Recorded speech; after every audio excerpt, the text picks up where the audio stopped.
ኢየሱስ ይመስገን። የእግዚአብሔርን ቃል በዮሐንስ ወንጌል ምዕራፍ 4 ላይ እናነባለን።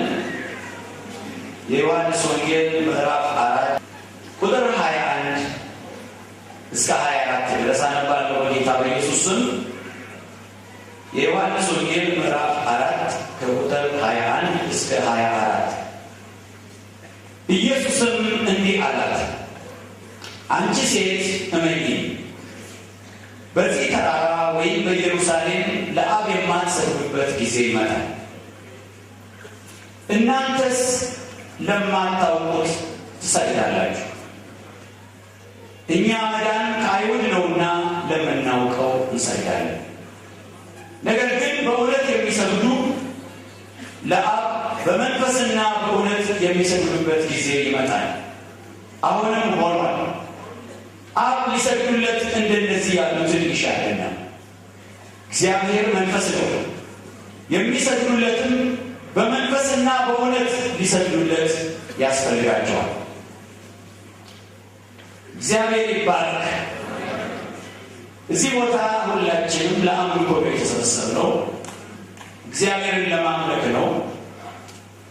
እንግዶች እዚህ የመጣችሁ ሌላ እዚህ ቦታ ላይ የሚታይ ነገር ኖሮ ወይም እዚህ ቦታ ላይ አንድ የሚታይ ነገር አለ ተብሎ እንዳልተጋበዛችሁ እርግጠኛ ነኝ። ሁላችንም የመጣ ነው የሚመለክ አምላክ አለ ብለን፣ የሚሰገድለት አምላክ አለ ብለን ነው፣ የሚዘመርለት አምላክ አለ ብለን ነው፣ የዘላለም ሕይወት አለ ብለን ነው እዚህ ቦታ ላይ ያለን። እግዚአብሔር የተመሰገነ ይሁን። ጥሩ ነው፣ ግን የሚሰገድለት አምላክ በእውነት እንዲሰገድለት ይፈልጋል። ዝም ብሎ እንደዚሁ ስግደት አይደለም፣ በእውነት እንዲሰገድለት ይፈልጋል። በተለይም እዚህ ጋር እንደተጻፈው እናንተ ለማታውቁት ትሰግዳላችሁ ስለሚል በስግደት በማምለክ ዙሪያ የሚመለከውን አምላክ ማወቅ በጣም ወሳኝ ነው። ኢየሱስ ይክበር። እዚህ ጋር አንድ ቃል እናነባለን በሁለተኛ ዜና ምዕራፍ 15 ላይ። መጽሐፍ ዜና መዋዕል ካልዕ ምዕራፍ 15 ከቁጥር 1 ጀምሮ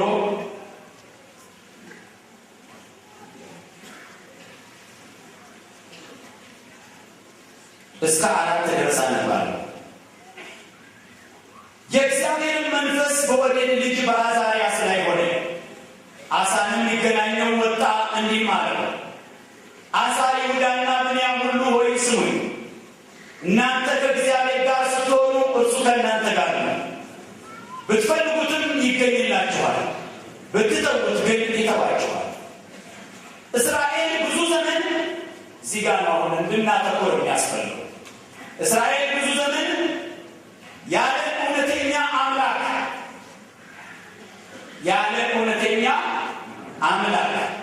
ያለ አስተማሪም ካህን ያለ ሕግም ይኖሩ ነበር።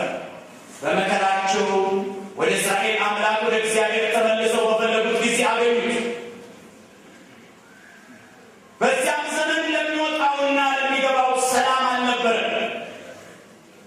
በምድርም በሚኖሩት ሁሉ ላይ ታላቅ ድንጋጤ ነበር። እውነተኛ አምላክ ባልታወቀበት ዘመን፣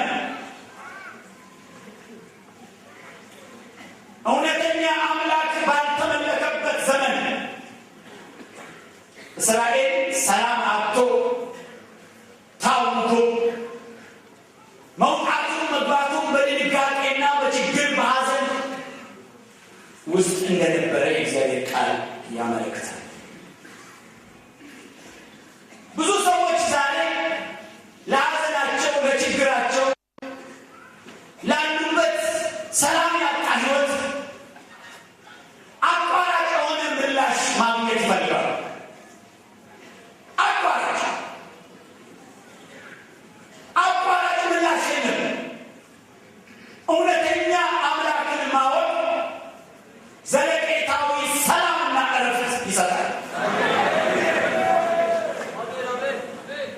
ኢየሱስ ክርስቶስ የተባረከ ይሁን። የእግዚአብሔር ቃል እውነተኛውን አምላክ አውቀን እንድናመልከው ሲያስገነዝበን በአንደኛ ጢሞቴዎስ ምዕራፍ 2 ላይ እንደዚህ ይላል። አንደኛ ጢሞቴዎስ ምዕራፍ 2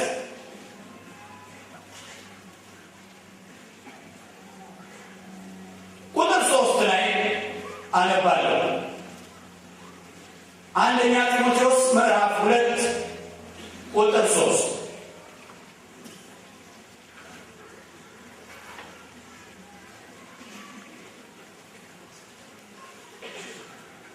ሰዎች ሁሉ ሊድኑና እውነቱን ወደ ማወቅ ሊደርሱ በሚወድ በእግዚአብሔር በመድኃኒታችን ፊት መልካምና ደስ የሚያሰኝ ነው። ምኑ? አንድ እግዚአብሔር አለና።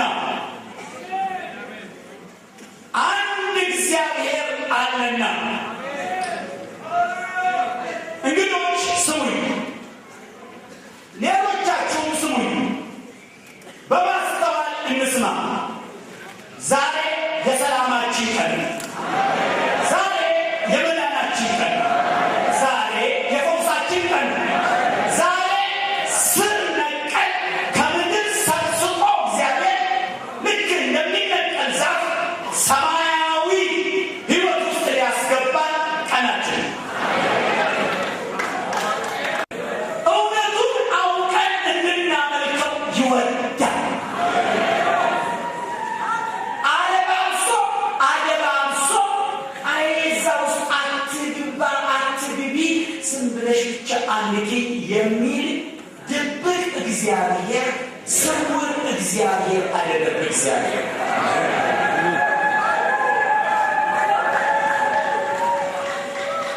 ሰዎች ሁሉ ሊድኑና እውነቱን ወደ ማወቅ ሊደርሱ በሚወድ በእግዚአብሔር በመድኃኒታችን ፊት መልካምና ደስ የሚያሰኝ ነው። እውነቱ ምንድን ነው? እግዚአብሔር በእውነትና በመንፈስ እንዲያመልኩት ይፈልጋል ተብሎ የለ? እውነቱ ስለ እግዚአብሔር ታዲያ ምንድን ነው? ስለ እግዚአብሔር እንደው እውነት ምኑ ነው ያልኳችሁ? እውነት ምንድን ነው? አንድ እግዚአብሔር አለን። እቺ እውነት ናት። እቺ ምንድን ናት? እውነት። ምንም ሊመረግ እቺ ምንድን ናት? እውነት። ስንት እግዚአብሔር አለ? አንድ እግዚአብሔር አለና። ይሄን ውሸት የሚል ሰው መጽሐፍ ቅዱስን ውሸት ማለት ነው። ሰው ውሸተኛ ይሁን፣ እግዚአብሔር ግን እውነተኛ ነው። ስለዚህ አንድ እግዚአብሔር አለና ቀጠልና በእግዚአብሔርና በሰው መካከል ያለው መካከለኛው ደግሞ አንድ አለ።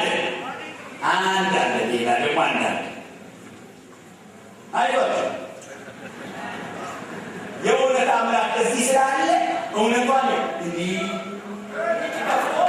ገለባቶ ውስጥ ያለችዋን ጭምር እንደዚህ አድርጎ በትኖ ያሳየናል። ምን አስጨነቃችሁ?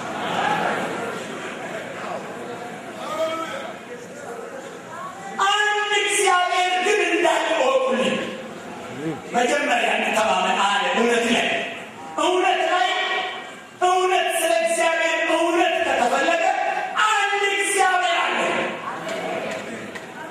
ከዛ ቀጥሎ ደግሞ በእግዚአብሔርና በሰው መካከል ያለው መካከለኛው ደግሞ አንድ አለ። እርሱም ሰው የሆነ ክርስቶስ ኢየሱስ ነው። ዛሬ ግጥም አድርገን እውነት ላይ አስመረን የሚሄደው አንድ እግዚአብሔር አለ፣ አንድ ሰው አለ ነው እንጂ ሁለት እግዚአብሔር አለ አይልም።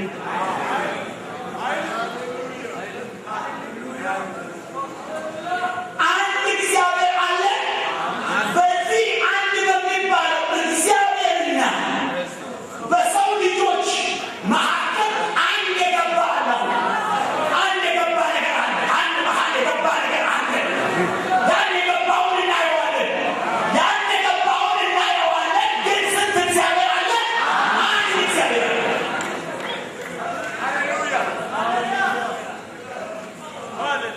ኢየሱስ ክርስቶስ የተባረከ ይሁን።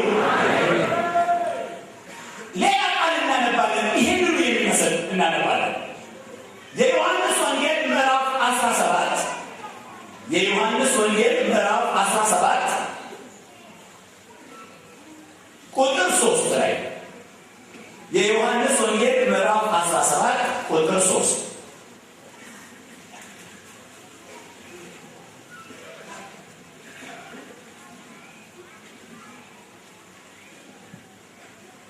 እንዲህ ይላል፣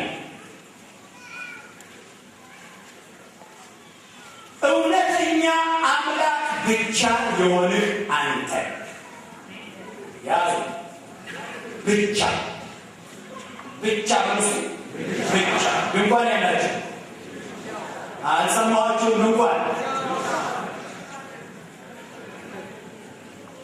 እውነተኛ አምላክ የሆንከውን አንተ እውነተኛ አምላክ ብቻ የሆንክ አንተ በቃ በብቻ ተዘርቷል። እውነተኛ አምላክ አንድ ብቻ ነው። አሜን። እውነተኛ አምላክ ብቻ የሆንን አንተን የላከውንም ኢየሱስ ክርስቶስን ያውቁ ዘንድ ይህች የዘላለም ሕይወት ናት። እውነተኛ አምላክ ብቻ አንድ ብቻ የሆንከውንና የላከውን ኢየሱስ ክርስቶስን ያውቁ ዘንድ አሁን በአምላክ በኩል ምንም ጥያቄ የለም። ብሉይ ኪዳንም አዲስ ኪዳንም ከአንድ በስተቀር ሌላ አምላክ አያስተዋውቀንም።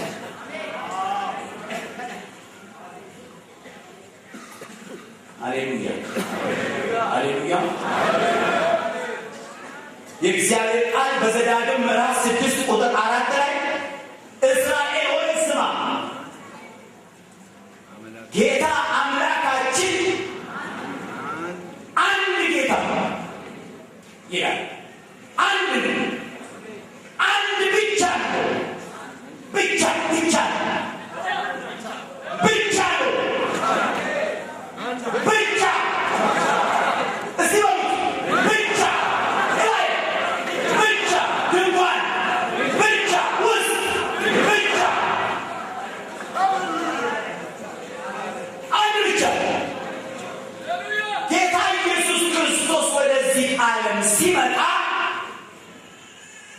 አምላክ ሁለት አይሆንም።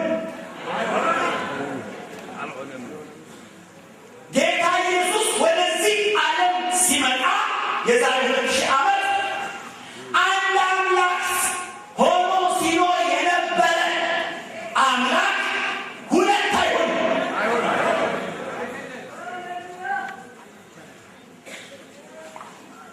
ኢየሱስ እዚህ ምድር ላይ በነበረበት ጊዜ ያው አምላክ ይላል፣ አባት ይላል፣ አብ ይላል። እዚህ አካባቢ ያሉ ውሽንብሮች ነበሩ በዚህ ምድር ላይ ኢየሱስ በነበረበት ጊዜ። ፈሪሳውያን ማነው ሲሉት፣ ምንድን ነህ ሲሉት፣ አባት ወዴት ነው ሲሉት፣ አባቴ እንዲህ ነው ሲሉ እዚህ አካባቢ የነበረ ክርክር፣ ጭቅጭቅ ከፍተኛ ነበርና አንዱ ሲያይ ዳቆ ሲያይ ሰውየው ውስጥ እንደውም ጸሐፍት ይለዋል። ጸሐፍት ማለት ምንድን ነው? በመጽሐፍ እውቀት ይበረባል ማለት ነው። ያንን ጭቅጭቅ እያየ ኢየሱስ አንድ አምላክ ነው ሲል፣ አባቴ ሲል፣ ዞር ብሎ ደግሞ እንደዚህ ሲል ያንን ምስቅልቅል ያሉ የንግግር ልውውጦች ሰምቶ ቆይ እስቲ ዋናው ነገር ይሄ ሰውዬ ምን እንደሚል በዚህ ጉዳይ ላይ እጠይቀዋለሁ አለና ከጻፎቹም አንዱ ይላል ማርቆስ ምዕራፍ 12 ላይ ቆይ እስቲ ጋር ነው አሁን መፈተነዋል። ኢየሱስ ክርስቶስን እዚህ ጋር ነው መፈተነው። እዚህ ጋር ምን ያርጋት ነው?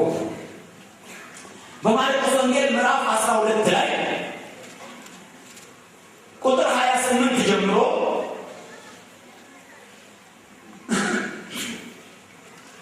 ከጻፎቹም አንዱ ቀርቦ ሲከራከሩ ሰማና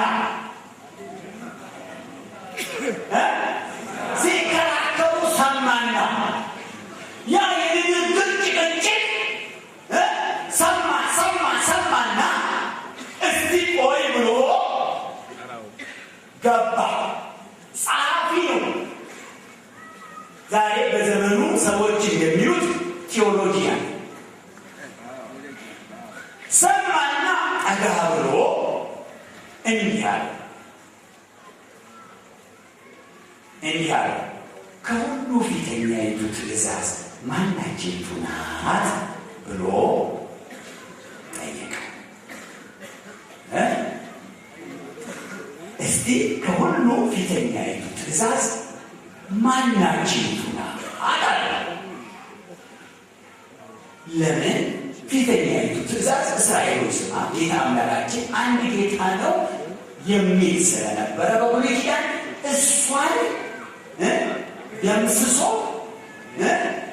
አሁን ሁለት ያደርግ ሆነ። ምክንያቱም ራሱን አምላክ እያደረገ ስለሆነ ያኛው አምላክ ከሆነ ይሄኛው ደግሞ ራሱን አምላክ ካደረገ ሁለት ሊሆኑ ነውና እስቲ ጉዱን ያለው ያንን መሰረት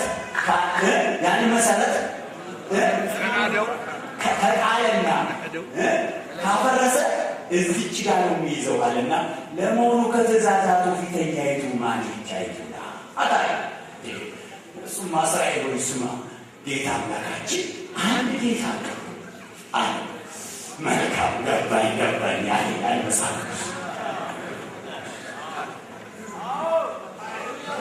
የኢየሱስ ክርስቶስን መምጣት አምላክን ሁለት አላደረገም።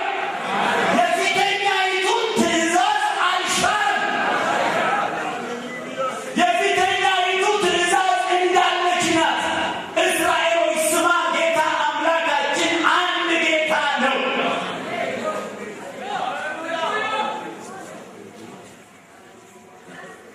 አብ ወልድ መንፈስ ቅዱስ ካልገባ በመጽሐፍ ቅዱስ እንዲገባ ይሁን እንጂ የአብ ወልድ መንፈስ ቅዱስን ምንነት አለመረዳት አምላክ እንዳያስለውጥን።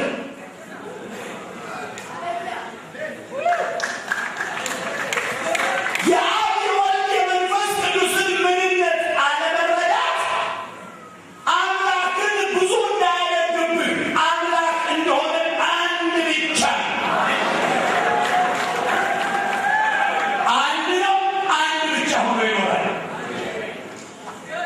ኢየሱስ ክርስቶስ የተባረከ ይሁን። እዚህ በጣም ደስ የሚለኝ ለምንድን ነው ይህን ነገር መናገር ያስፈልገው እንደዚህ ካላችሁ ራሱ እዚህ ጋር የተጠቀሰው ማርቆስ ወንጌል ምዕራፍ 12 ቁጥር 29 ላይ የተጠቀሰው ቃል ብቻ በቂያቸው ከትእዛዛቱ ሁሉ አልሰማሁም ወቆች ሁላችሁም በአንድ ከፍተኛ ድምፅ እሺ ፊተኛይቱን ሳንይዝ ኋለኛይቱን መያዝ ምን ይጠቅመናል? እናታመንዝር፣ እናትስረቅ፣ እናትግደል፣ በሐሰት አትመስክር፣ ሌሎችም ነገሮች ሁሉ ቀጣይ ናቸው እኮ። የመጀመሪያውን ሳናውቅ እሱን ተወውና ከጫት ማን ባወጣኝ ብትሉ መጀመሪያይቱ ጋር ተመለስ። ከዛ ነው የምንጀምረው። ከመጀመሪያው ነው የምንጀምረው። ከምንድን ነው የምንጀምረው? ከመጀመሪያው ነው የምንጀምረው። ከመጀመሪያው ስንጀምር ነው ሕይወት ትርጉም የሚሰጣል። ኢየሱስ ይባረክ። ወደ አንደኛ ጢሞቴዎስ ምዕራፍ 3 ይላል። አሁን አንድ እግዚአብሔርና በመካከል የገባውን ነው ነው አይደለም? አንድ እግዚአብሔርና በመካከል የገባው ደግሞ አንድ አለ ተብሏል። ይህም በመካከል የገባውንና አንድ እግዚአብሔርን እናያለን። አንደኛ ጢሞቴዎስ ምዕራፍ 3 ቁጥር 16 ኢየሱስ ይባረክ። እንደዚህ ይላል። አንደኛ ጢሞቴዎስ ምዕራፍ 3 ቁጥር 16 እግዚአብሔርን የመምሰል ምስጢር ያለ ጥርጥር ታላቅ ነው፣ በሥጋ የተገለጠ አሜን። እዚህ ጋር ነው በመንፈስ የጸደቀ ለመላእክት የታየ በአሕዛብ የተሰበከ በዓለም የታመነ በክብር ያቀረበ በሥጋ የተገለጠ እጅን እንድትሉልኝ ይፈልጋል።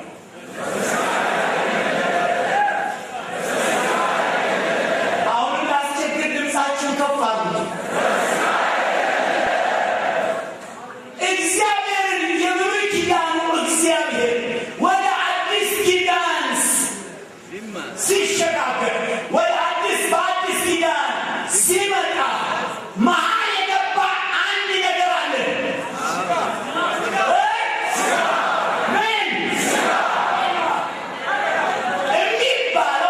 የሚባለው አማርኛው የመጽሐፍ ቅዱሱ አባባል አንድ እግዚአብሔርና አንድ እግዚአብሔር የተገለጠበት ሰውነት አለ ነው የሚባለው እንጂ ሁለት እግዚአብሔር አይባልም።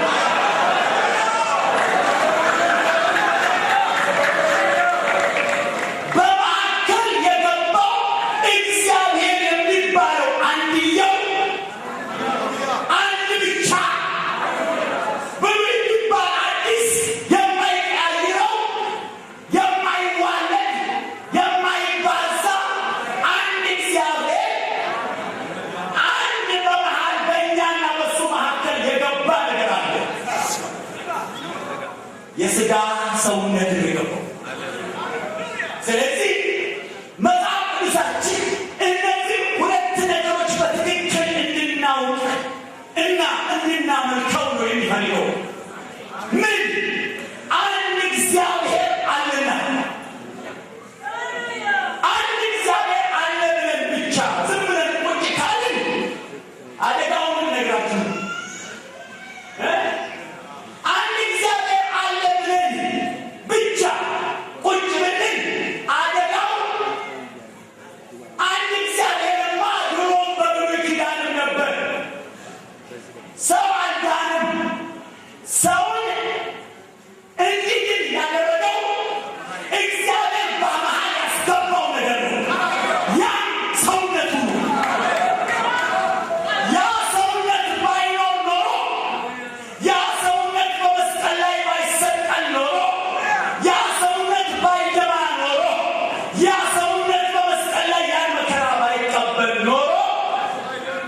አንድንም ነበር፣ በመሃል ገባ። ሌላ እግዚአብሔር ነው ወይ በመሃል የገባው?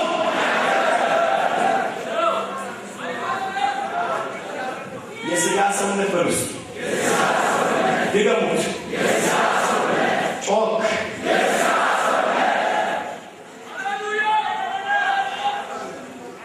ይህ ትርጉም እንዳይደለ ይኸው እግዚአብሔር በሥጋ ተገለጠ ነው የሚለውና እስቲ እንመለከታለን። የትኛው እግዚአብሔር? አንድ እግዚአብሔርን እንዳልነኩት አንድ አይነካም። ሰማችሁ ነው? አንድ አይነካም። አንድ ሆኖ ይኖራል። አንድ ነው፣ ለዘላለም አንድ ነው። ኢየሱስ ይባላል። ዕብራውያን ምዕራፍ 10 ላይ እናነባለን። ዕብራውያን ምዕራፍ 10 ቁጥር 19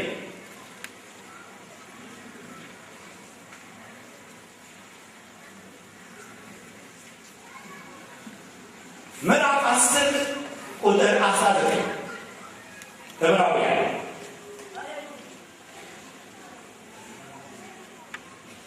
እንግዲህ ወንድሞች ሆይ በመረጠልን በአዲስና በሕያው መንገድ ቆይቷል። በአዲስና በሕያው መንገድ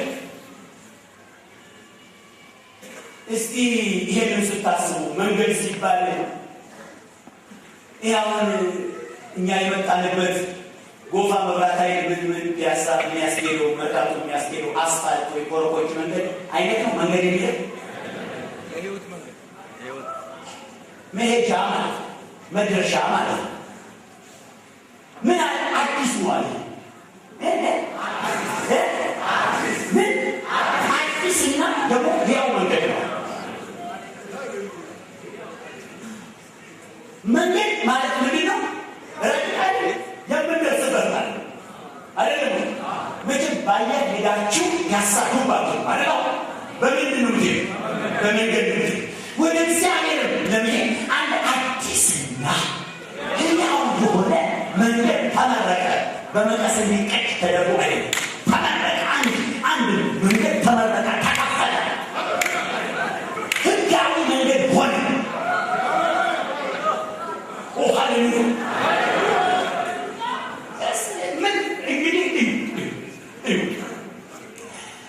እንግዲህ ወንድሞቹ ተመረቀልን በአዲስና በሕያው መንገድ ወደ ቅድስት በኢየሱስ ደም በመጋረጃው ማለት በስጋው በኩል እጅን ካላላችሁ እኔ ከየማለ በስጋው በኩል እንድንገባ ድፍረት ስላለ አሁን ሰው በምን በኩል እግዚአብሔርን እንዲያገኝ ሆነ? በስጋው በኩል። ይሄ ደግሞ እግዚአብሔር ድሮ ስጋ ነበረው ወይ? አልነበረውም። ስለዚህ እግዚአብሔር በስጋ ሲገለጥ ነው የተመረቀ አዲስ መንገድ መጣ የተባለው። አዲስ መንገድ ሰውና እግዚአብሔር የሚገናኙት በምን በኩል ነው አለ?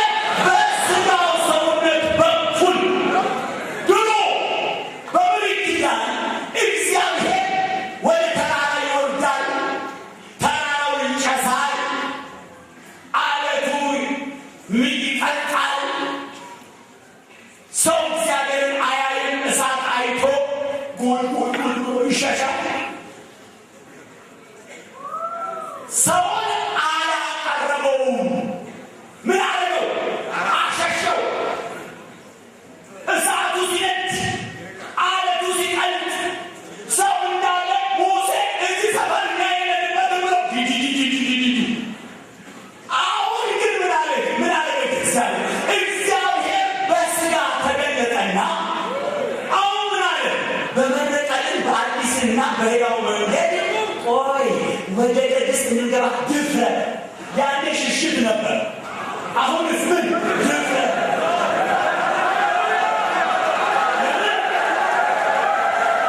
ለምን መሰለህ?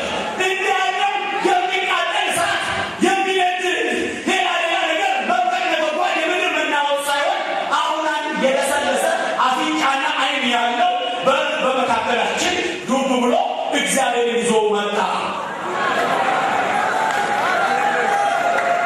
አሁን ሰውን ሁሉ ኑ ወደ እኔ ሲል ሰው ሁሉ እያለ ወደ ክርስቶስ መምጣት ጀመረ። ወደ ማን እየመጣ ነው ያለው? ወደ እግዚአብሔር እየመጣ ነው። ወደ ማን እየመጣ ነው ያለው? ወደ አንድ አምላክ እየመጣ ነው ያለው። ሃሌሉያ። ኢየሱስ ይባረክ።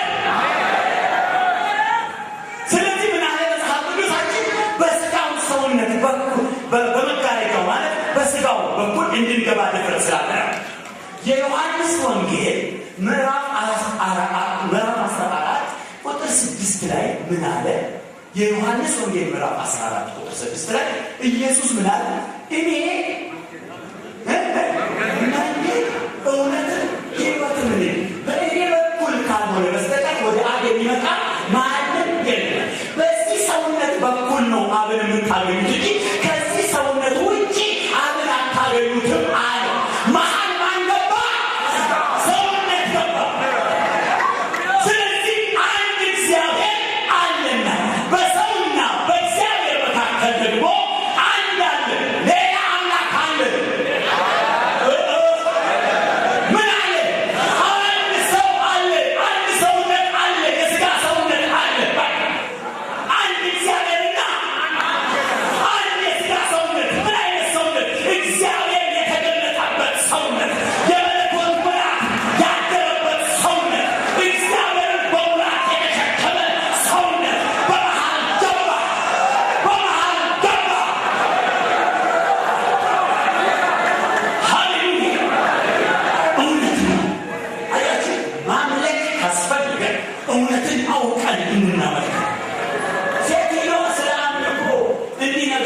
ስትፈልግ ሳምራዊቷ ሴት ቤት ነው የሚመለከው። በዛ ተራራ ላይ ነው፣ በዚህ ጋር ነው፣ በኢየሩሳሌም ነው ብላ እሱ የሚመለክበትን ቦታ ትጠይቃለች። የጋ ነው እንጂ እዛኛው ተራራ ላይ ነው፣ እዛ ሰሜን አካባቢ በገበድ የሚወረድበት ቦታ ላይ ነው፣ በዚህ ጋር ይሆን እንዲህ ጋር ባለ ከተማው ይሆን በዚህ ተወርዶ ይሆን ትላለች ሴትዮ። ትልቅ አጋሱ ሴትዮ ማለት የሆኑ ባይሆኑ የሚመለከው መጀመሪያ እወቅ ያለ የሚመለከው ነው መጀመሪያ የሚታወቀው ታውቆ የሚቀነው እሱ ነው።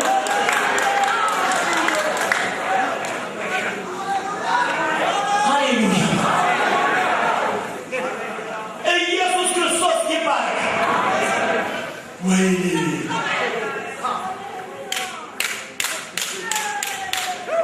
ኢየሱስ ይባረክ። ሰው የሚያስበው ኢየሱስ በዚህ በምድር ላይ በነበረበት ጊዜ የነበሩ ፈሪሳውያን፣ ሰዱቃውያን፣ ሌሎችም የተለያዩ አይነት ሰዎች የሚያስቡትና እግዚአብሔር ጋር ያለው ነገር ይለያል። እነሱ የሚያስቡት አባት ያለ የእግዚአብሔር ልጅ ይላል ይላል። እሱ አንድ አጀንዳ ነበረው። እሱ ጋር ያለ አጀንዳ ምንድን ነው? ሰው እንዴት ነው ከእግዚአብሔር ጋር የሚታረቀው የሚለው ነገር ላይ እየሰራ እያለ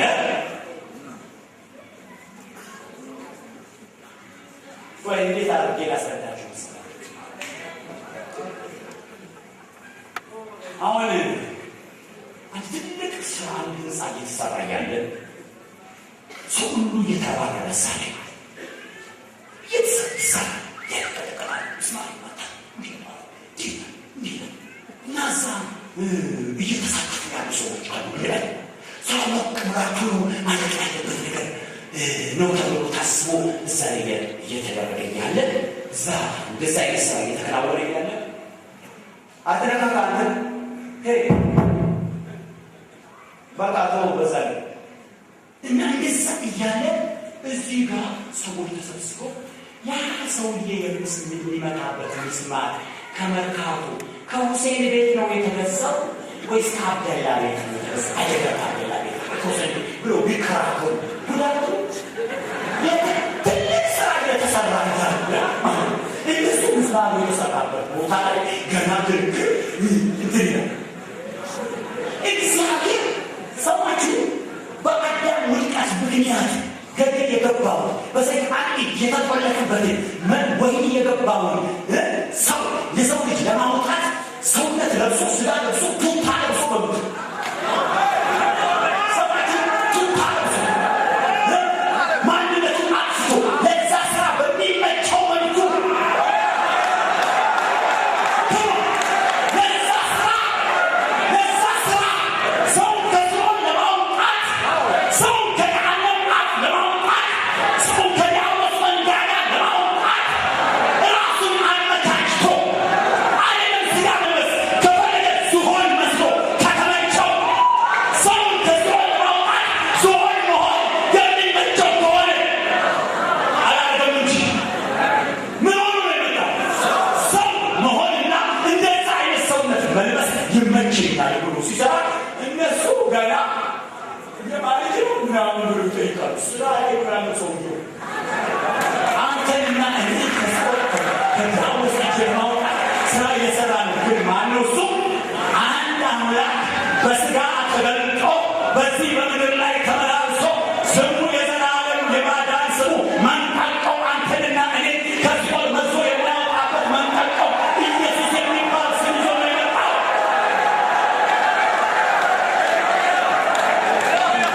ሃሌሉያ ሃሌሉያ! ኢየሱስ ይባረክ። የእግዚአብሔር ቃል በቆላስይስ ምዕራፍ 1 ላይ ቆላስይስ ምዕራፍ 1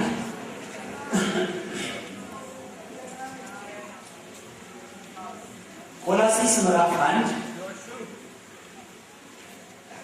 ቁጥር 20 እስከ 22 20 እስከ 22 ምን ይላል? እግዚአብሔር ሙላት ሁሉ በእሱ እንዲኖር ሙላት ሁሉ ሙሉ እግዚአብሔር በእሱ እንዲኖር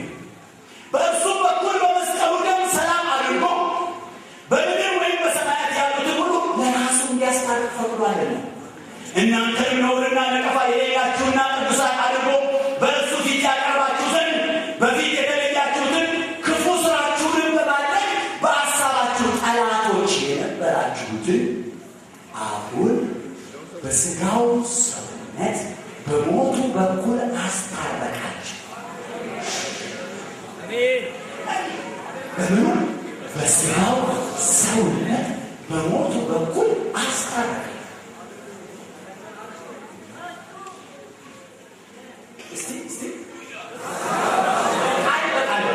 በሥጋው ሰውነት በሞቱ በኩል አስታረቀ። ድገሙት። በሥጋው ሰውነት በሞቱ በኩል አስታረቀ። ጨምሩልኝ። በሥጋው ሰውነት በሞቱ በኩል አስታረቀ።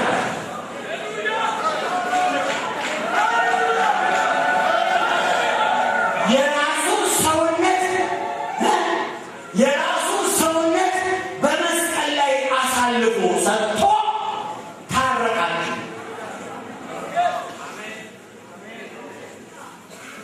በሥጋው ሰውነት እሺ፣ ምንድነው ያልኩት? በሞቱ በኩል አስታረቃችሁ።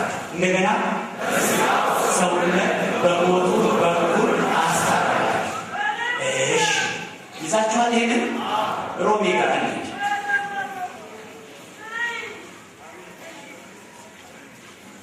ምዕራፍ 5 ቁጥር 10 ምዕራፍ 5 ቁጥር 10 ምዕራፍ 5 ሮሜ ቁጥር 10 ከያዛችሁ ካልያዛችሁ ጻፍ ማለት ትችላላችሁ። እንግዶች ጠላቶች ሳለን ከእግዚአብሔር ጋር በልጁ ሞት ከታረቅን፣ እሺ በማ ታረቅን? በልጁ ሞት ታረቅን። በልጁ ሞት ታረቅን። እሺ ልጁ ማን ነው? የሥጋው ሰውነት። ለምን ቆላስይስ ምንድን ያለው? በሥጋው ሰውነት በሞቱ በኩል ታረቃችሁ አይደለም? እዛ ሆነ ደግሞ በልጁ ሞት ታረቃችሁ። ልጁ ሲባል እናንተ አንድ ልጅ መስሏችሁ እንዳትሞኙ። ልጁ ማለት የሥጋው ሰውነት ማለት ነው።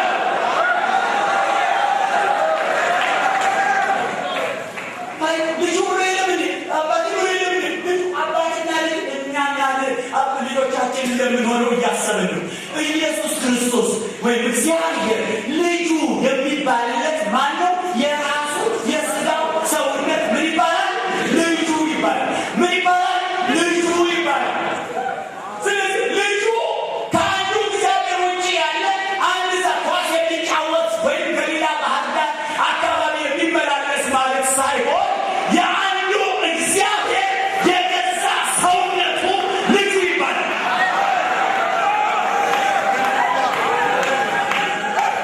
ስለዚህ አያችሁ፣ ተመስገን አንድ እግዚአብሔር አለ። በእግዚአብሔርና በሰው መካከል ደግሞ አንድ የገባ ነገር አለ። ሊሞት የሚችል ደምና ሥጋ ያለው ደሙን ሊያፈስ የሚችል ከዛ ሰውነት ውሃ ሊወጣ የሚችል ለኃጢአተኞች መታጠቢያ ሊወጣ የሚችል ነገር እግዚአብሔር ደርቦ መጣ።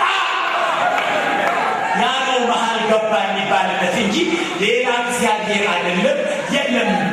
ሰማችሁ? የለም። ከነጭራሹ የለም። እውነት የለም። መጽሐፍ ቅዱስ አያውቀውም። የለም። እግዚአብሔር ምን አለ መሰላችሁ? በኢሳይያስ ምዕራፍ 44 ላይ ሲናገር እኔ እግዚአብሔር ነኝ፣ እኔ ፊተኛው እኔ ኋለኛ ነኝ፣ ከእኔ በቀር ሌላ አምላክ የለም። ይነሳና ይጥራ ይናገር፣ ከእኔ በቀር ሌላ አምላክ አለ?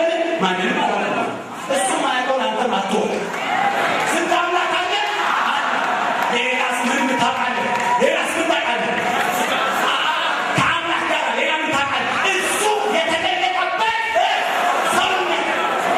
ስለዚህ አንድ እግዚአብሔርና አንድ እግዚአብሔር የተገለጠበት ሰውነት አለ።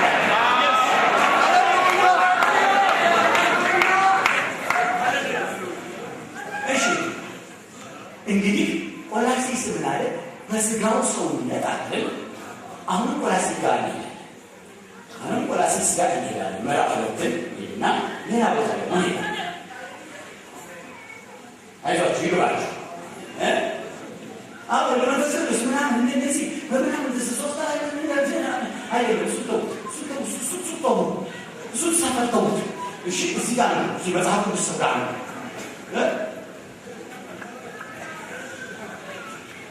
እሱን ለመናገር ምን ጊዜ የለኝም። እሺ ቆላስይስ ምዕራፍ 2 ቁጥር 9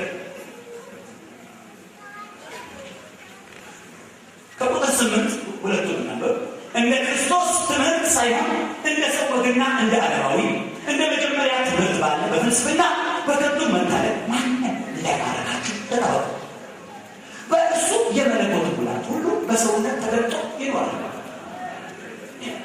እሺ አሁን ይሄ ኮንቴክስቱ ይሄ በምንድን ነው የሚባለው? ማንም በከንቱ መታለል በፍልስፍና እንደ ሰው ወግ እንደ ዓለማዊ እንደ መጀመሪያ ትምህርት ማንም አያታላችሁ ያለው ምንን አስመልክቶ ነው? በእርሱ የመለኮት ሙላት በሰውነት ተገልጦ ይኖራል። እችን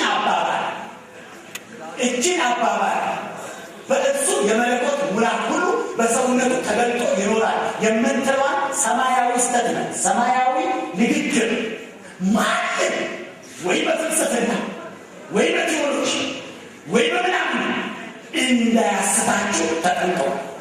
እውነቷ ምንድን ናት? በእርሱ የመለኮት ሙላት በሰውነት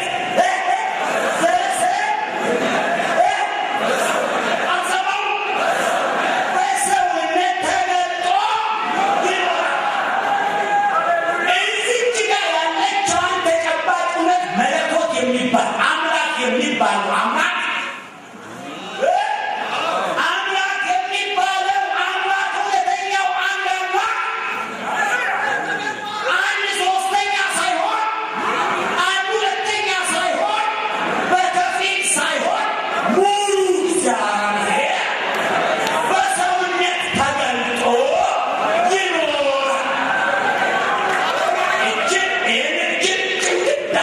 ያዙና እጅን ስትይዙ ሰው ተፈላስፎ ይሄ ማለት እኮ በግሪኩ በዕብራይስጡ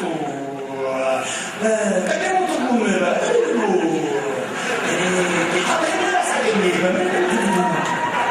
እንዳያስታት የቷን ያዙ? በእርሱ የመለኮት ሙላት በሰውነቱ ተገልጦ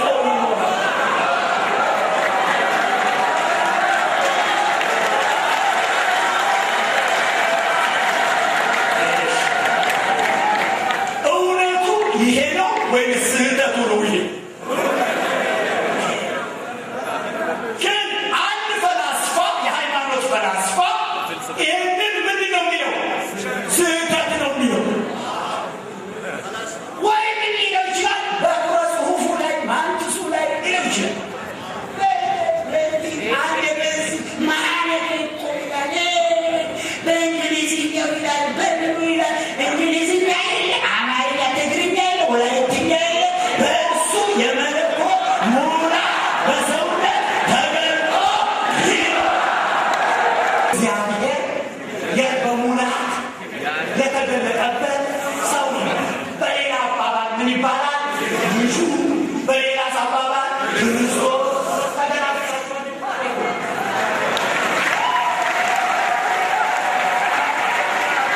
ስለዚህ መጽሐፍ ቅዱስ ላይ አባቱን ልጁ የሚሉ ቃሎች እናንተን አምላክ እንድታበዙ ካደረጋችሁ አቤት ሼም ስለ እናንተ አፍራት።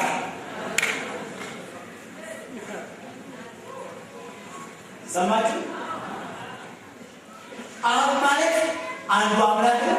ወልድ ማለት ደግሞ አንዱ አምላክ የተገለጠበት ሰው ነው። መንፈስ ቅዱስ ደግሞ ማለት ከአንዱ አምላክ እየወጣ ሰው ሁሉ የሚያደርስ የሚለውጥ የሚባለው ሰማይ ተሸክሞ የእግዚአብሔር እስትንፋስ እንጂ ሌላ ሴጋ አንዱ ሁሉን ይዟል። ስንት አምላክ? አንድ አምላክ። ክብር ለኢየሱስ ይሁን። እሺ አሁን እስቲ መጽሐፍ ቅዱስ ጊዜ አላችሁ?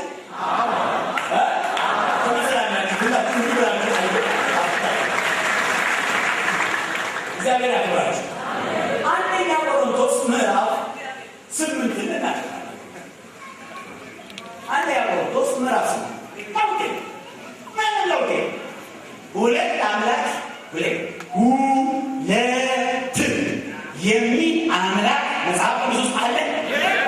ሶስት የሚል አለ። እናንተ ካልፈጠራችሁ በስተቀር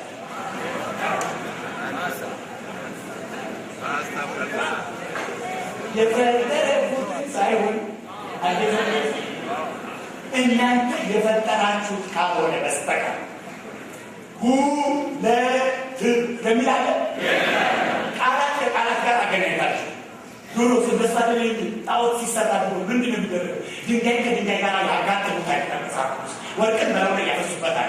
ጥሩ እንዲህ ያወጡታል፣ በእሳት ያወጡታል። ከዚያም በኋላ ጣዖት አድርገው ይሰሩታል። ግጥምጥሞሽ ማለት ነው። ስለዚህ ጥቅስ እያገጣጠማችሁ አምላክ ለመስራት የምትፈልጉ ሰዎች ዛሬ ዛሬ ምን ማለት የፈጠሩትን ሳይሆን የፈጠረን ገባ። ቴዎሎጂያን የፈጠረው ሳይሆን ፈላስፋ የፈጠረው ሳይሆን ሌላም ነገር የሃይማኖት መሪ የፈጠረው ሳይሆን ምን የፈጠረው ሳይሆን እንዳለ ያለውን ስንት አምላክ እንዳመጣ እዛ ሰፈር መሐንዲስ የለም፣ ኢንጂነር የለም፣ አምላክ ሰራ። ጠራቢ የለም፣ ቆራጭ የለም፣ ፈላጭ የለም፣ ፔንተር የለም፣ ቀለም የለም፣ ምን የለም። እግዚአብሔር ሁሉ አንድ ነው። አንድ ሆኖ ይኖራል።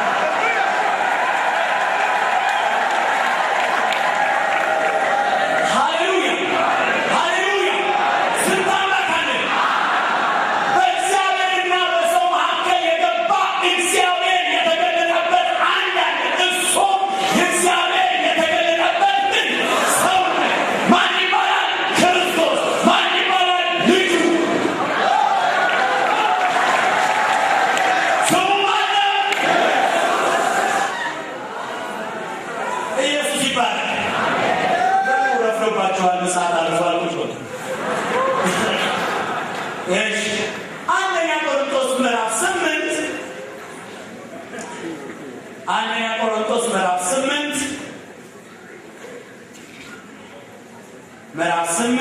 ይውላል። ወጭ ነው እንግዲህ ምን ማለት ቁጥር 5 እና 6 5 እና 6 እንዲህ ይላል። መቼም ብዙ አማልክትና ብዙ ጌቶች አሉ። ምን ይላል? መቼም ነው ምን ያደርጋል? መቼም ብዙ አማልክትና ብዙ ጌቶች አሉ።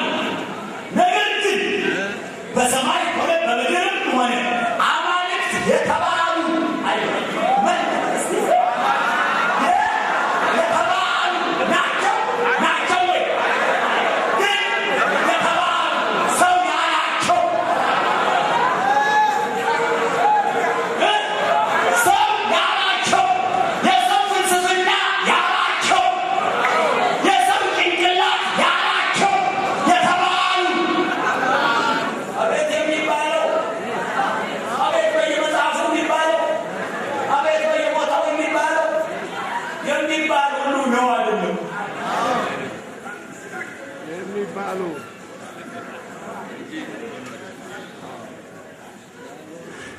መቼም ብዙ አማልክትና ብዙ ጌቶች አሉ።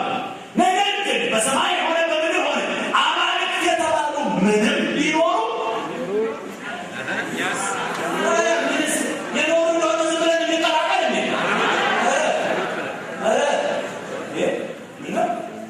ምንም ቢኖሩ ለእኛስ ነገር ሁሉ ከእርሱ የሆነ እኛም ለእርሱ የሆነ አንድ አምላክ አብ አለን።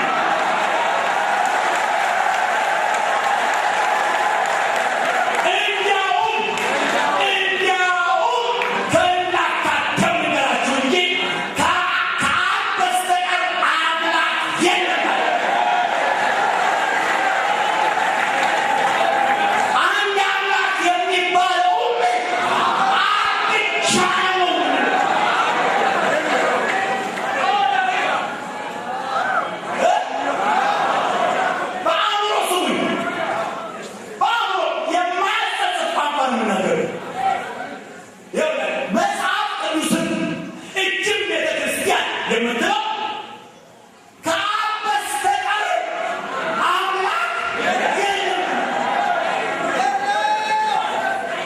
ለምን ኤፌሶን ምዕራፍ 4 ሲናገር ምንድን ነው የሚለው? አንድ አምላክ አብ አለ። አንድ አምላክ ስንል የአንድ አምላክ ማንም አብ ብቻ ነው። ታዲያ ልጁ ምንድን ነው? ታዲያ ወልድ ምንድን ነው? ታዲያ ክርስቶስ ምንድን ነው? ሰውነቱ ሰውነቱ ከነዜማው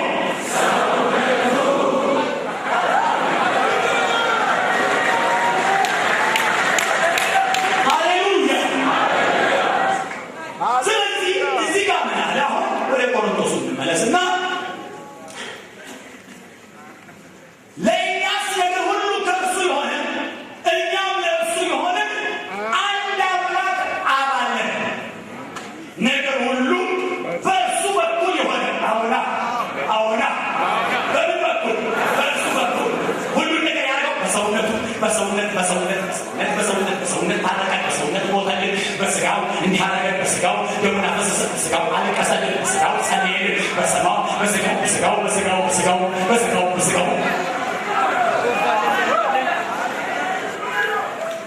ሃሌሉያ። ምን አለ? ነገር ሁሉ በእርሱ በኩል ይሆን እኛም በእርሱ በኩል ይሆን አንድ ጌታ ኢየሱስ ክርስቶስ አለ።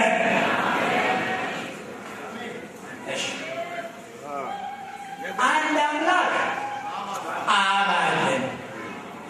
ነገር ሁሉ በእርሱ በኩል የሆነ ሞቱ ቢሆን፣ ስቅለቱ ቢሆን፣ ዕዳ መክፈሉ ቢሆን፣ መከራው ቢሆን፣ ጸሎቱ ቢሆን፣ መልቻው ቢሆን በበኩል በሰውነቱ በኩል የሆነ አንድ ጌታ ኢየሱስ አለ። ስለዚህ አሁን እንዲህ ልትሉ ነው ማለት ነው። እሺ አሁን እንግዲህ ቀየራችሁ። ድሮ የምታስቡትን ቀየራችሁ መሰለኝ። አንድ አምላክና አንድ ጌታ አለ ማለት ነው። ጥሩ ማለት ትችላለህ። አንድ በአምላክ ደረጃ አንድ አምላክ አለ፣ በጌታ ደረጃ ግን አንድ ጌታ ኢየሱስ አለ ልትሉ ቸገራችሁ። መብታላችሁ፣ እስከ መጽሐፉ ድረስ መብታላችሁ። መጽሐፉ ከተጠቀሰ በኋላ ግን ወደ መጽሐፉ መላስ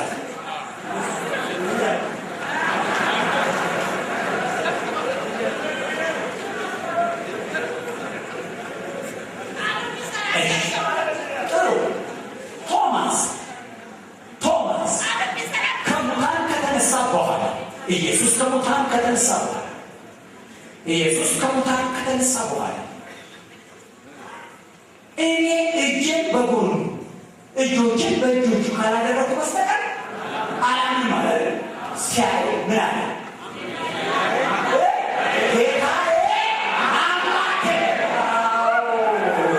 ሁለቱም ነገሮች በአንድ ሰውነት ላይ ያሉ በሰውነቱ ምንድን ነው? ጌታ ነው። በውስጥ በዛ ሰውነት ውስጥ ባደረው አምላክ ነው። ምንድን ነው? አምላክ ጌታዬ አምላክ። መስገድ ካልቀረ ኢየሱስን እንደሱ እየተባለ የሚሰገድ ጌታዬ አምላክ። ስንት አምላክ? ሃሌሉያ። ለምን ሰውነቱ የስጋው ሰውነት ጌታ ተባለ? ለምን የስጋ ሰውነቱ ጌታ ተባለ? ጌታ ማለት ገዢ አይደለም። ጌታ ማለት በቁጥጥር ስር አደራጊ ማለት። ጌታ ማለት ያሸነፈን አሸናፊ ማለት አይደለም። ተመስገን። እኔ ዛሬ ምን ነው ሁሉ አመሰግናለሁ። ዛሬ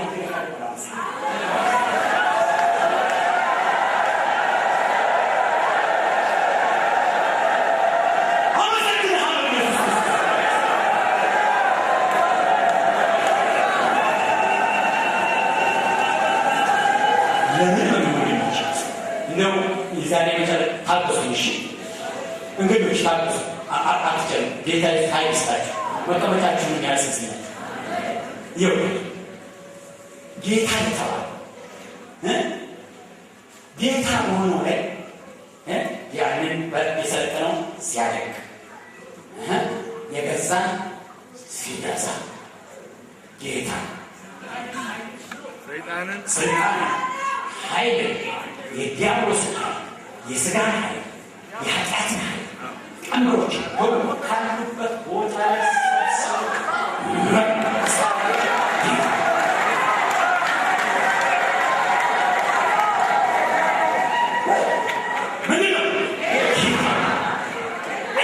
እግዚአብሔር ያዘጋጀው ሰውነት ደካማ ይመስላል። የእግዚአብሔር ድካም ከሰው ይልቅ ደካማ ይመስላል። ኩስሱ እግዚአብሔር ሰይጣን አታሎ ነው ይዘው አታሎ ነው ይዘው ድክም በሚመስል ሰውነት አይነት መጥቶ ሰይጣን እንደዚህ ማለት ሲል ሀፈድያ ባክና ብልቶ ከታች ወደ ላይ ዘግዝቆ አራት ሶበት አሜን አትቀመጡ ሰው ነፃ ያወጣ ይባል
ወደ መቃብር ሲገባ ያ ሰውነት ሲማልድ ሰው እና ግን ያጣ እንደተመታ በእግዚአብሔርም እንደተቀሰፈ እንደተቸገረ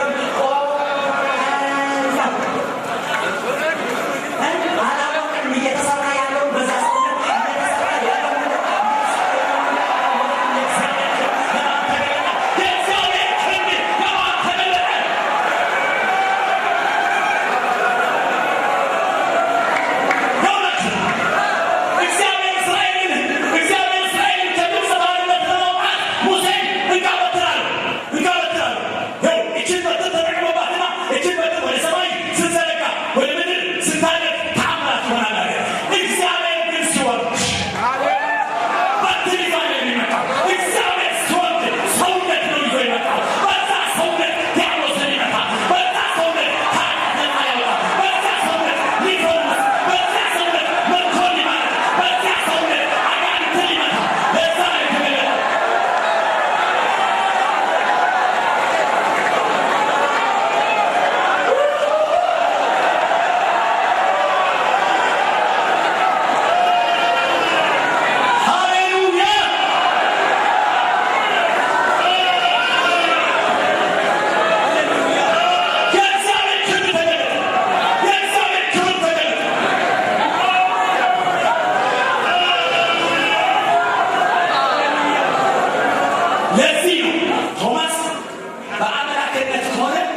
በጌትነት ከሆነ ደግሞ ጌታ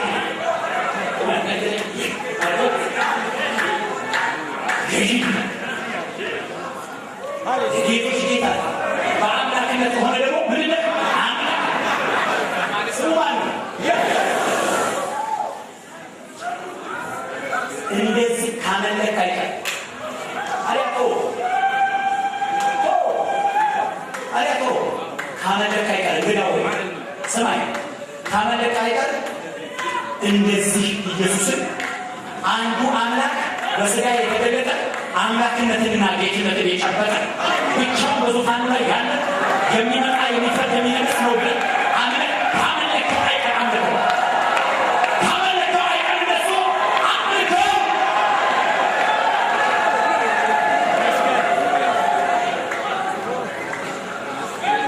ወይኔ ኢየሱስ ሃሌሉያ ሃሌሉያ። ስለ ኢየሱስ እችን ተናገረ ብቻ አቆማለሁ። ትንሽ ተሰጡኛላችሁ ጊዜ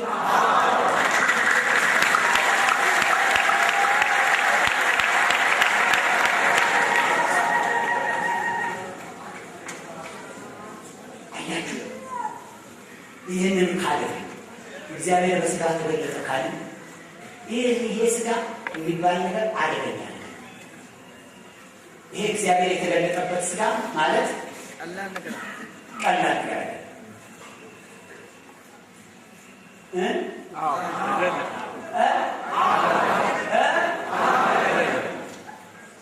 እስቲ አንድ ሰላም ብላችሁ ሮሜ ላይ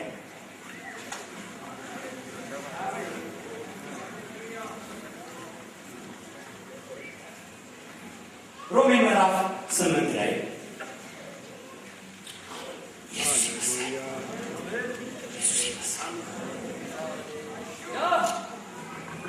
ወንድሞች የኢየሱስ ክርስቶስ ሰውነት መጽሐፍ ቅዱስ እንደሚናገረው ቃል ሥጋ ሆነ።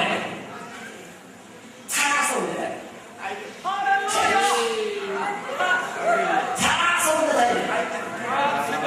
ሲኦል ገብቶ መውጣት የሚችል ሞት ገርቦ መነሳት የሚችል አጋንንትን ማንቆቱን ይዞ ቁልፉን ማስታፋት የሚችል ከኃጢአት መዞ ማውጣት የሚችል ሰው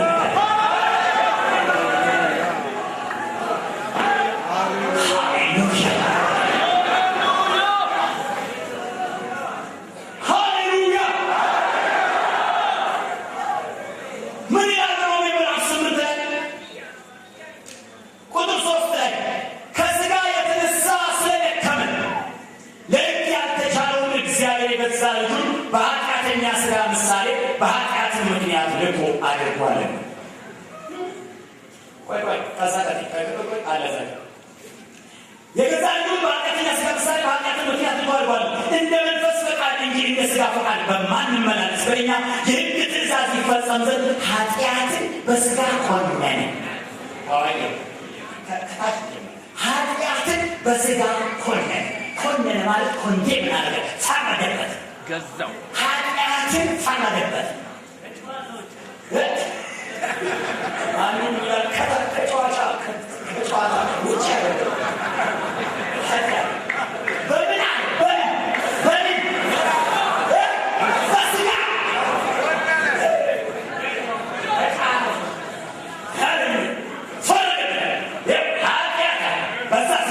በዛ ስራ ኃጢአትን እዚህ ተንሰራፍታ በአዳም ምክንያት ኃጢአት ነግሶ ነበረ። ነግሶ ነው አላገኘ ነግሶ ማጭሮ ዙፋን ይዞ ሲጋጥ ነበረ። አንድ ስጋ መጣበታል። እግዚአብሔር መጣበት አይደለም። አንድ ስጋ መጣበትና ካለበት ዙፋን ላይ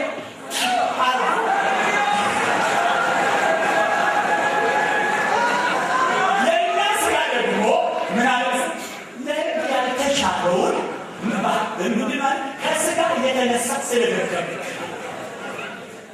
በዛኛው ሥጋ በነደጉ ሥጋ አለ። በነደጉ ሥጋ ምክንያት ኃጢአት ጉልበት አግኝቶ ዙፋን ላይ ተቀመጠ። ተሰብስበሽ አፈር ሁሉ ተሰብስበሽ አመድ ሁሉ እዚህ ተሰብስበሽ ግራሽን ማጣፋው ብሎ ነፍሶ ነበር። እግዚአብሔር አየና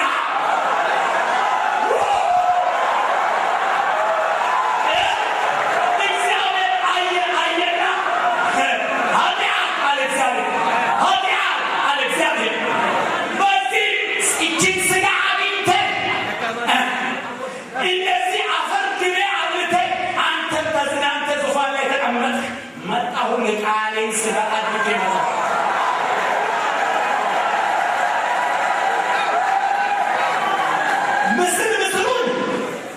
ምስሉን ሰው ይምሰል። አፍንጫው እዚህ ጋር፣ አይኑ እዚህ ጋር ነው። ለምን መሰላችሁ? ሰይጣንን ለማጣት ለማሞኘት ነው። ሳይመታ እንዳያመልጥ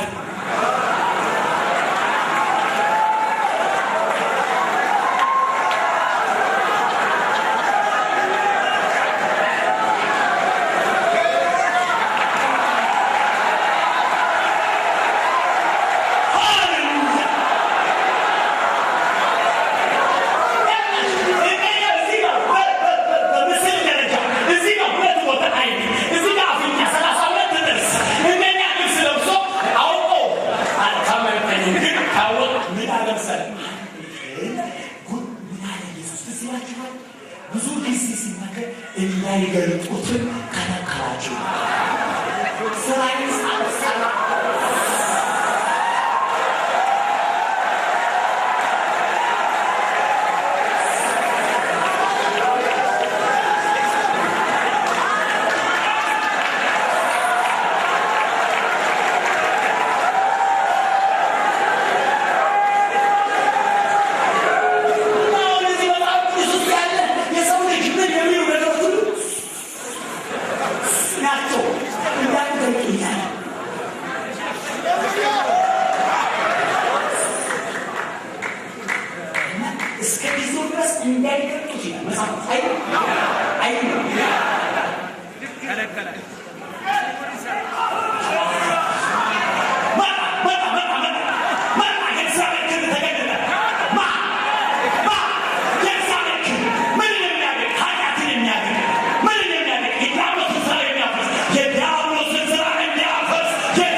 ወደ ምኩራብ ሲገባ ኢየሱስ ክርስቶስ መጣና ማን እንደሆነ ካውቀርኩ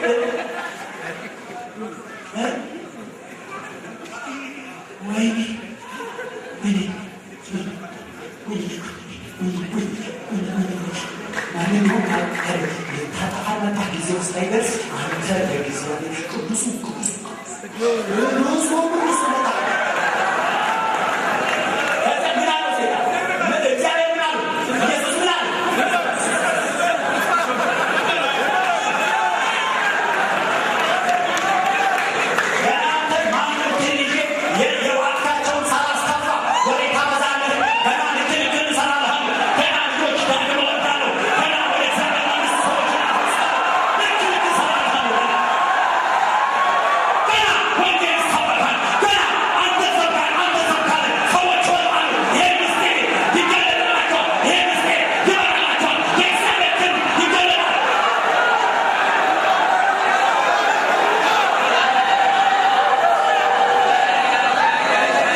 Saya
አይጀምር እንጂ ከጀመረ በጫፍ ነው የሚያደርሰው።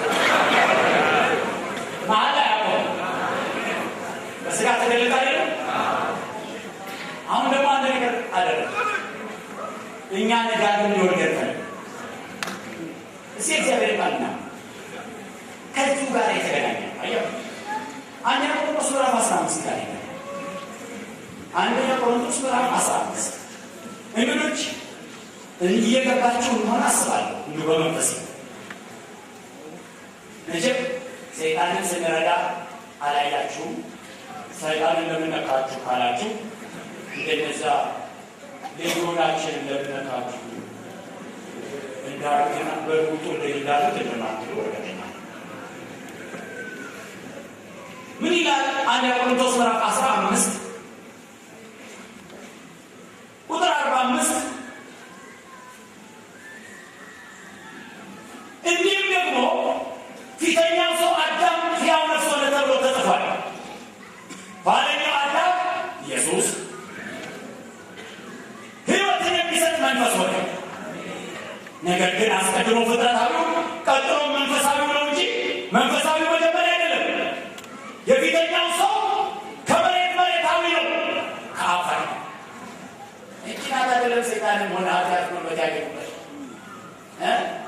እጅን አይተው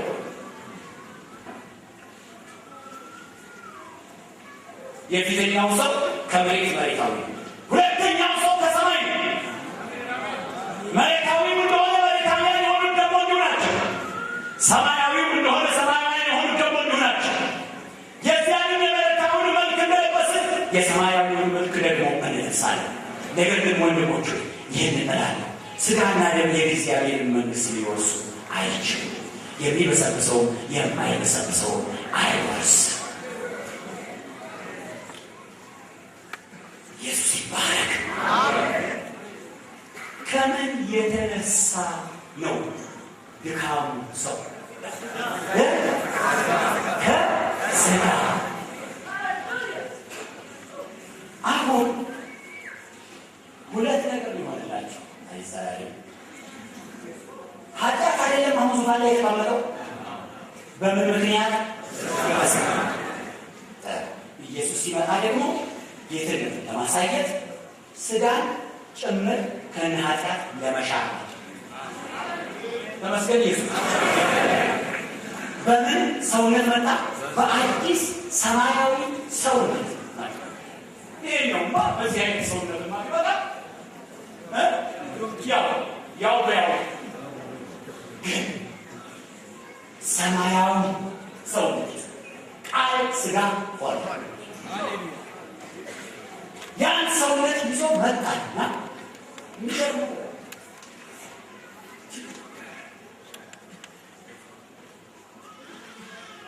ጉልበት ያገኘው በሥጋ አይደለም። ስለዚህ አሁን ሥጋ እንቀይራለን። ይሄኛውን ሥጋ ደግሞ እሰጣለሁ። እግዚአብሔር ይመስገን። አጣልቶ ሊያሄድ አምላክ ይባላል።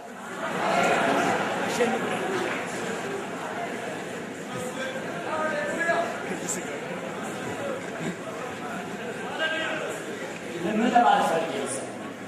ሰይጣንን ነካክቶብን፣ ኃጢአትን ነካክቶብን እሱ ወደ ሰማይ አርጎ ቢሆን ኖሮ የታባሽን ስናዳሜ አገኘሁሽ አይደለም ብሎ አፈር ብሎ ያበራል ነበር። ነገር ግን ሁሉን ጨርሶ የሄደ አምላክ ይባላል። ነካክቶ አይደለም። ይሄ ብሎ አሁን ጌታ ኢየሱስ በመስቀል ላይ ሞተልን፣ ደሙን አፈሰሰልን፣ ጌታ ይባላል። ይሄ ነካነካ ወይ የእግዚአብሔር ቃል ምን ይላል መሰላችሁ? ያንን ሰውነት እንደለበሰ ይሄ በልደት እንደለበሰ ሰማያዊውን ደግሞ እዛ ላይ ነው ታሪኩ ያበቃው። አገኘሃለሁ ብሎ ሰይጣን ሲመጣ እኔ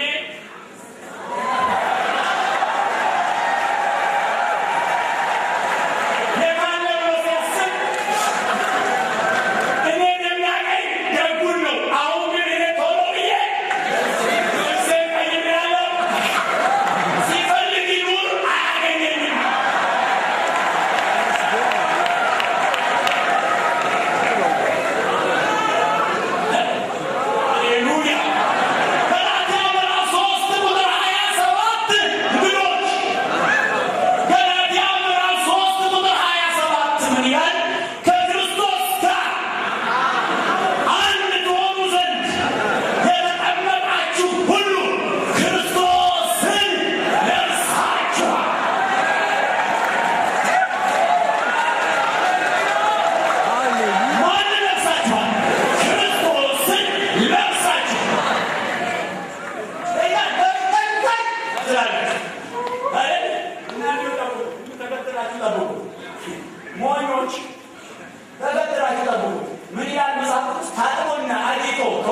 አሁን በአጠገባችሁ በኩል ቆሻሻ መጣያ መኪና እያለፈ ነው።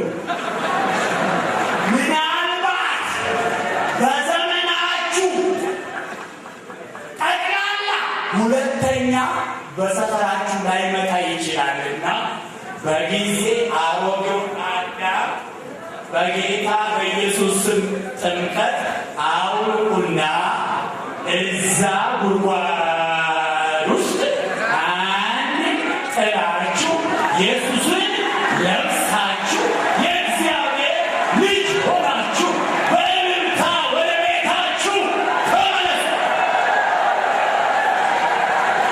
ኢየሱስ ይባረክ።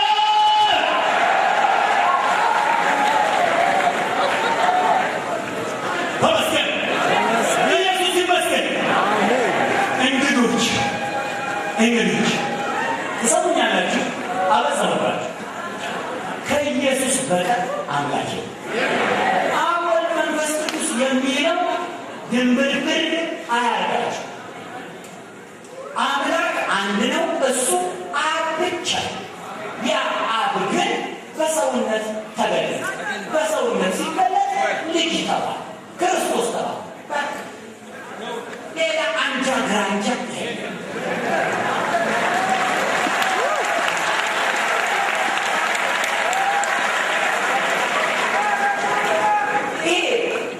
እግዚአብሔር የተገለጠበት ሰውነት ደግሞ ምን ይባላል? ክርስቶስ ይባላል። ወይ አሁን በዚህ ያስተዋላችሁ የእግዚአብሔር ክንድ ይባላል። ክንድ ገባችሁ ማለት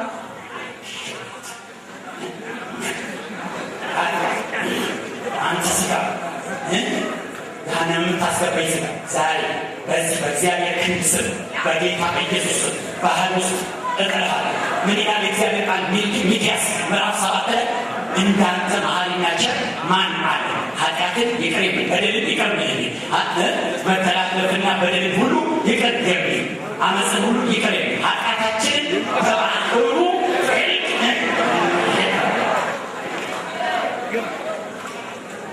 የት ልትጥለው ነው አንተ? መቼም ማንም እንግዳ ሲሞላ ኃጢአትን ተሸክሜ ይኖራለሁ ወይ ግድ የለም እዚህ ጋር ምን ይቀመጥ